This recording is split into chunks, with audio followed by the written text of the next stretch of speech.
Hi friends, welcome to this YouTube channel Om Sai English S Kumar.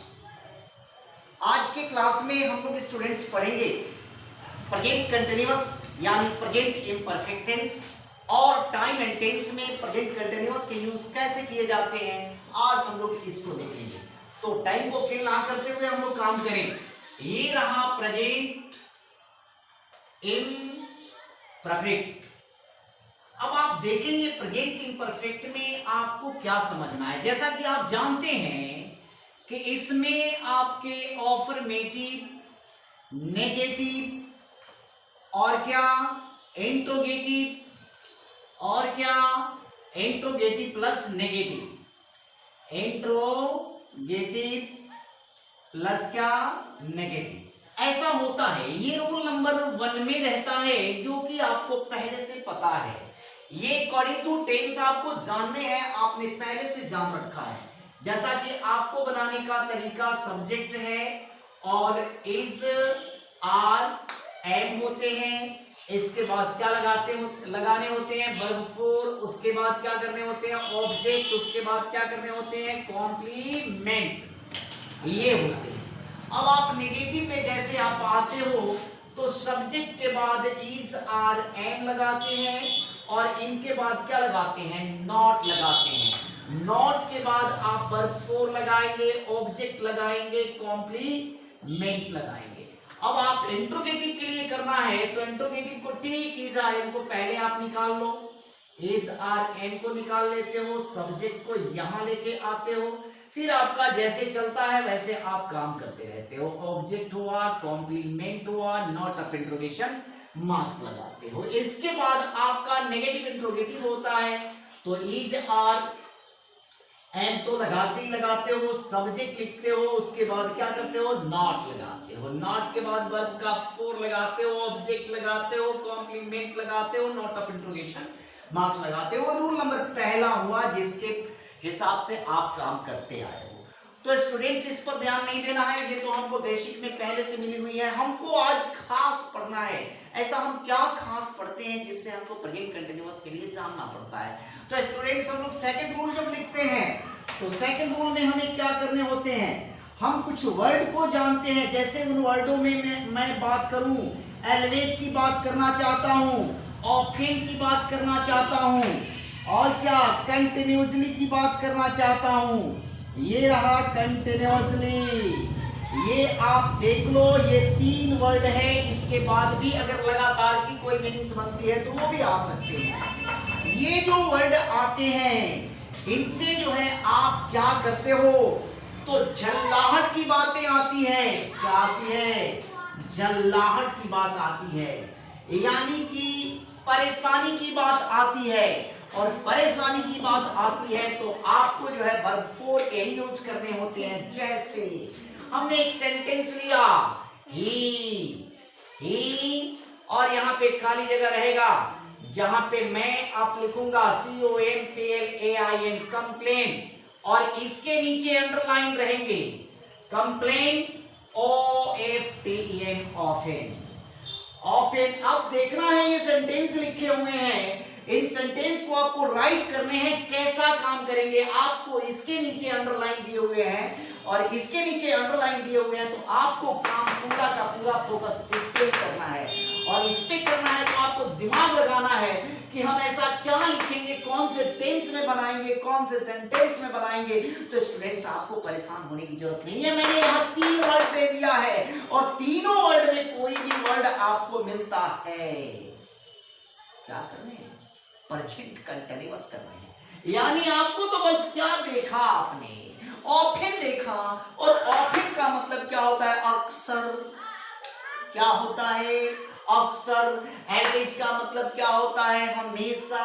Continuously का मतलब होता है लगातार। परपेचुअली का मतलब भी लगातार होता है। हो सकता है आपको परपेचुअली भी मिल सकता है वर्ड में, लेकिन आप यहां पे आपने क्या देखा ऑफेन देखा और ऑफेन देखा दिमाग में जज कर दिया। आपने दिमाग में क्या लगा दिया कि जैसे ऑफेन लिखूंगा मैं रूल नंबर 1 पर फॉलो करूंगा। और रूल नंबर 3 पर फॉलो करने का मतलब हुआ आपको यहां ऑप्शन अगर कुछ भी दिया रहे, जैसे ऑप्शन रहेगा हैज कंप्लेन, कंप्लेन।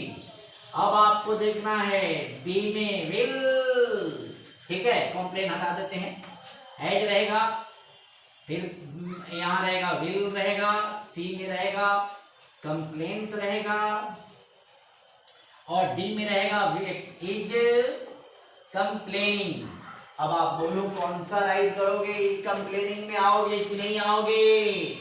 अब आप बोलो यहां पे आओगे कि नहीं आओगे? आपका ऑप्शन नंबर बी राइट हुआ, बाकी सब रॉन्ग हो गए। ये आपको समझना है, यानी इनसे झल्लाहट का बोध होता है। तो आप बैठेंगे नहीं, बैठने बैठे हो गलत बात है ना, नोट डाउन करो। अब आप देखेंगे बैठेंगे नहीं, अगला कॉन्सेप्ट क्या कहता है कि कुछ वर्ड मैंने फिर लिया, ये वर्ड मेरे क्या कहलाते हैं?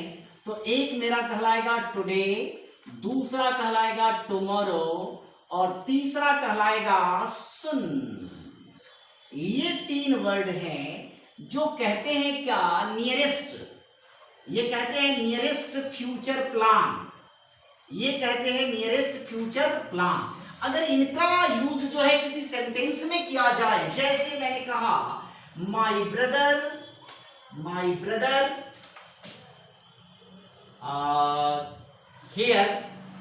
हियर सुन। अब आप देखेंगे सुन लगा हुआ है, तो आपको समझना है यहां पर अगर यदि कम लिख दिया गया है, अंडरलाइन कर दिया गया है, तो आपको इस कम का फॉर्म बदलना है, कम के वर्ग के फॉर्म को बदलना है। तो आपको पता है यहां क्या है, सुन है, अगर सुन के जगह भी टुमारो भी रहता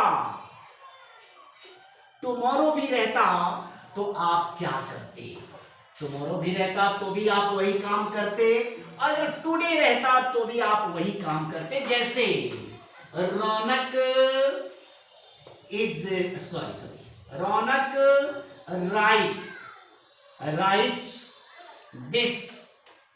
राइट दिस टुडे। अगर ये सेंटेंस है, देखो जरा गौर से, रौनक नीचे अंडरलाइन है, राइट दिस टुडे। ये सेंटेंस में आपको किस पर जाना है? टुडे पर जाना है। और टुडे को देखा आपने, जज कर लिया, टुडे को जैसे देखा आपने क्या कर दिया, जज कर दिया कि मुझे यहां क्या लगाना है, टुडे का मतलब, ये तीनों का मतलब सब्जेक्ट इज आर एम और क्या वर्ब फोर प्लस ऑब्जेक्ट, ये तीनों का मतलब आपको ये जानना है। दिखाई दे रहे हैं ना आपको, ये आ रहे हैं ना, आपको समझ में आ रहा है ना, मतलब ये तीनों मिलेंगे, और जैसे तीनों में कोई भी एक सेंटेंस में मिल जाएगा, subject plus is are am plus verb four plus object, आपको जज कर लेना है। क्लियर? बैठेंगे नहीं, नोट करेंगे ना सर, नोट कीजिए। अब आप देखेंगे कुछ और भी एडवर्ब ऑफ टाइम होते हैं, वर्ब फ्रेजेज होते हैं, जिनके आने पर भी आपको प्रेजेंट कंटीन्यूअस किए जाते हैं। यानी वैसे मैं टाइम को दर्शाना चाहता हूं, वैसे टाइम को दिखाना चाहता हूं, वो टाइम जब रहते हैं आपको समझ लेना होता है प्रेजेंट कंटीन्यूअस होंगे। तो मैं वैसा टाइम नोट करना चाहता हूं। अगला कॉन्सेप्ट आप लिखेंगे, जैसे ये कहता है NOW नाउ, नाउ का मतलब क्या होता है? अभी। फिर कहता है स्टील, STILL स्टील, स्टील का मतलब क्या होता है? अभी भी। फिर कहता है एट प्रेजेंट, एट प्रेजेंट का मतलब क्या होता है? वर्तमान में। क्या कहलाता है? वर्तमान में। एट दिस टाइम, इसी वक्त। क्या सर? इसी वक्त। फिर कहता है दिज डेज का मतलब क्या होता है? आजकल। मैंने कहा नाउअडेज, इसका भी मतलब होता है आजकल। यानी आपको याद रखना है, ये वर्ड जहां लगे रहे किसी सेंटेंस में, ठीक है। अब आप यहां लिख सकते हैं एट दिस मोमेंट, एक और वर्ड आता है एट दिस मोमेंट, इसका भी मतलब होता है इसी वक्त या इसी क्षण ना। ये कर सकते हैं, ऐसे बहुत सारे वर्ड लगा भी सकते हैं आप खुद से, ठीक है। तो आप देखेंगे ऐसे वर्ड जो हैं अगर लगे हुए हैं, जैसे मैंने कहा द फार्मर्स खाली जगह work in the farm, farm NOW now. अब आपको देखना है, देखिए आपको देखना है कि ये जो अंडरलाइन किया गया है वर्क पर, आपको समझना है कि आपको इस सेंटेंस में ऐसा क्या खोजना है जो सर ने आपको गाइड किया। तो मैंने इन वर्डों को लिखा, इन फ्रेजों को लिखा, जिन फ्रेजों को आपको देखना है, एडवर्ब ऑफ टाइम को देखना है कि ये मिल कहां रहे हैं। तो ये बोलो अंत में मिले कि नहीं मिले, NOW मिले कि नहीं मिले।